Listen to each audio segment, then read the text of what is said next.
Morning everyone, তোমরা সকলে কেমন আছো? আই হোপ সকলে খুব ভালো আছো। তো আমিও তোমাদের ভালোবাসায় ও ঠাকুরের আশীর্বাদে মোটামুটি ভালো এবং সুস্থ আছি। তো সকাল সকাল আজকেও ব্লগটা শুরু করে দিলাম। তো আজকে বেশি সকাল তো সকালে উঠে ব্লগটা শুরু করতে পারিনি, একটু কাজ ছিল তাই। আর তাড়াহুড়ো করে আজকে সকালের রান্নাটা কমপ্লিট করে নিয়েছি। তো তোমাদের দাদাভাই কাজে চলে গেল, ওকে ডিম সিদ্ধ আলু সিদ্ধ ভাত করে দিয়েছে আর পটল ভাজি করে দিয়েছি, ওভাবেও খেয়ে কাজে চলে গেছে। আর আমি উঠে পুরো কাপড় টাপড় ধুয়ে চান টান করে পুরো ঝাড় দিলাম। ঝাড় দেওয়ার পরে রান্নাটা কমপ্লিট করে এবার ব্লগটা শুরু করলাম, কারণ সকালবেলা একটুও সময় পাইনি ব্লগটা শুরু করার।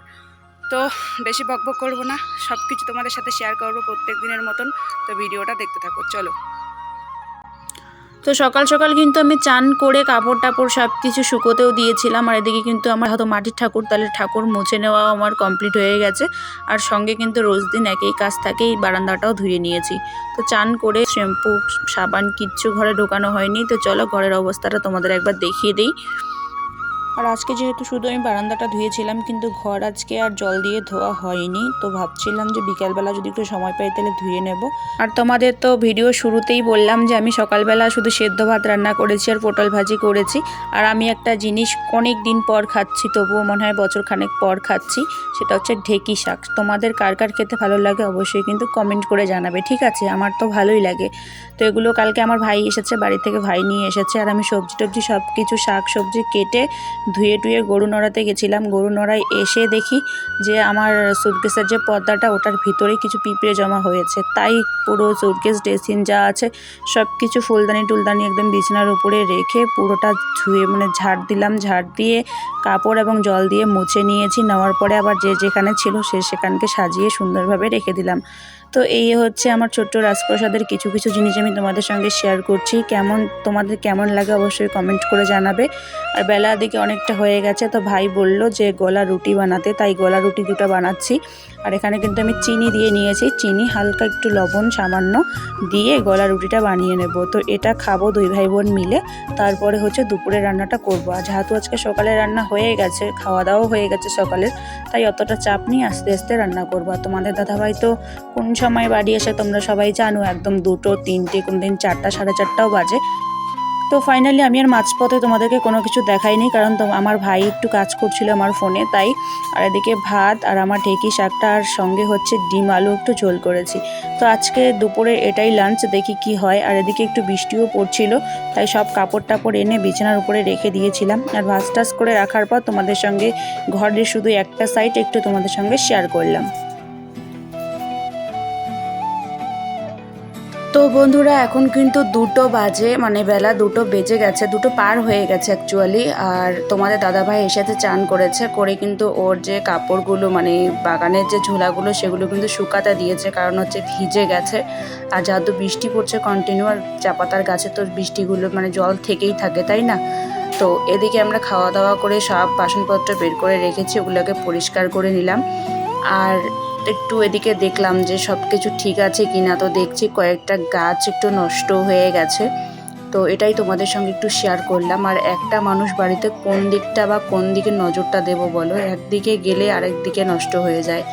তো যাই হোক, সম্ভব হয়ে ওঠে না আমার দ্বারাই এত কিছু সামলানো, কারণ প্রথম একটু কষ্ট হবে, তবুও তো ম্যানেজ করতে হবে। তো সব বাসনপত্র পরিষ্কার করে কাপড় কিছু ছিল তোমাদের দাদা ভাইয়ের বাগানের কাপড়, সেগুলো ধুয়ে দিলাম। ধুয়ে দেওয়ার পরে গাছগাছালাগুলো দেখলাম অনেকগুলো নষ্ট হয়ে গেছে, নতুন করে চারা গাছ আবার লাগাতে হবে। আর এদিকে আসলাম আমি লঙ্কা খেতে। কিছু কিছু লঙ্কার গাছ কিন্তু মরে গেছে জল পেয়ে। আর আমাদের লঙ্কা ক্ষেতের মাঝখানে কয়েকটা বেগুন চারা লাগিয়েছি, তো ভালোই হয়েছে বেগুন চারাগুলো। তো কয়েকটা কাঁচা লঙ্কা তুলে নিলাম, যেগুলো খাওয়ার মতো হয়ে গেছে। আর অনেক ফল কিন্তু নষ্ট হয়ে যাচ্ছে, পোকা ধরে গেছে। তো যেহেতু বিকালটা গড়িয়ে সন্ধ্যায় হয়ে যাচ্ছে, আর 5:30টাও বেজে গেছে, তোমাদের সঙ্গে অনেক কিছু শেয়ার করছি, অনেক কিছু করতে পারছি না, কারণ তোমরা তো জানোই আমার ক্যামেরা ধরার স্ট্যান্ডটা ভেঙে গেছে, ক্যামেরা ধরার মতো কেউ নেই। তো তোমাদের দাদাভাই বাজারে চলে গেল, তো ভাবলাম যে এগুলো তো শুকায়নি, আর সেরকম রৌদ্রও নেই, সূর্যি মামা ডুবে গেছে। তো এগুলোকে ঘরের যে চালটা আছে চালের মধ্যে নিয়ে গিয়ে শুকোতে দেবো এখন। আগে পাছে আমাকেই করতে হবে, তো ভাবলাম যে এগুলো আগে ঢুকিয়ে রাখি, তারপরেই আর বাকি কাজগুলো সেরে নেব। আর আকাশের পরিস্থিতি একদমই ভালো না, কখন বৃষ্টি বা কখন রৌদ্র তার কোনো গ্যারান্টি নেই। তো এগুলোকে এনে যেহেতু ভালো করে শুকায়ও নি, আর ভেজা কাপড় যদি ঠিকভাবে যদি না শুকায় তাহলে কিন্তু বৃষ্টি ধরনের গন্ধ হয়। তো এই কারণেই আমি বাইরে রেখে দিচ্ছি এগুলো, কালকে ভালো করে শুকানোর পরে এগুলো ব্যাগে ঢুকায় রাখবো। আর তোমাদের দাদাভাইয়ে করতো, কিন্তু ও এসে তাড়াহুড়া করে বেরিয়ে পড়লো আবার বাজারে, কারণ ওর বাজারে আরও কাজ আছে এই কারণে, নাইলে ওই করতো। তো চলো এবার হচ্ছে সন্ধ্যাও হচ্ছে, আর তো গরুগুলোকে ঢুকিয়ে রাখি।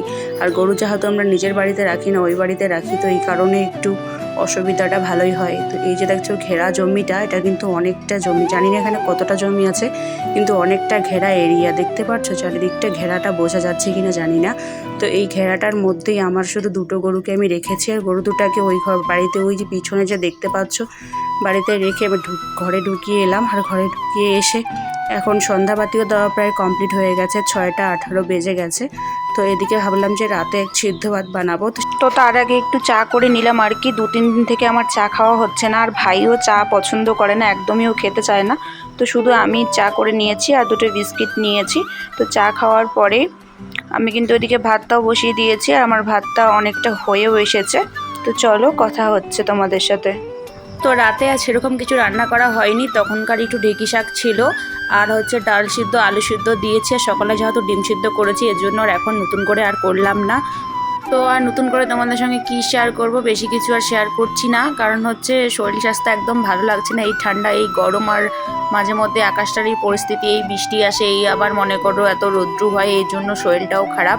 আর তোমাদের দাদা ভাইয়েরও শরীরটা সেরকম ভালো যাচ্ছে না। তো যাই হোক, ভাই একটু বাইরে গেছে, মানে থাকলে তোমাদের সঙ্গে শেয়ার করতাম। আর আমি চেষ্টা করব, তোমরা অনেকে আমার বর্মশাইকে দেখতে চাচ্ছ, ক্যামেরার সামনে আনার খুব চেষ্টা করছি বা চেষ্টা করব, কিন্তু ও ক্যামেরার সামনে একদমই আসতে চায় না।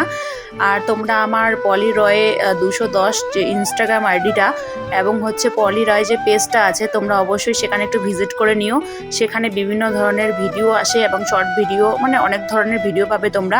আর আমি শুধু ফুল ভিডিও তো ইউটিউব চ্যানেলে আপলোড করি, আর আদার্স শর্ট ভিডিও বিভিন্ন ধরনের পোস্ট কিন্তু আমি পেজ এবং হচ্ছে ইনস্টাগ্রামে পোস্ট করি। তো তোমরা একবার প্লিজ দেখে নিও, আর যারা আমার পাশে থাকবে, আমিও অবশ্যই তোমাদের পাশে থাকার চেষ্টা করছি এবং করব।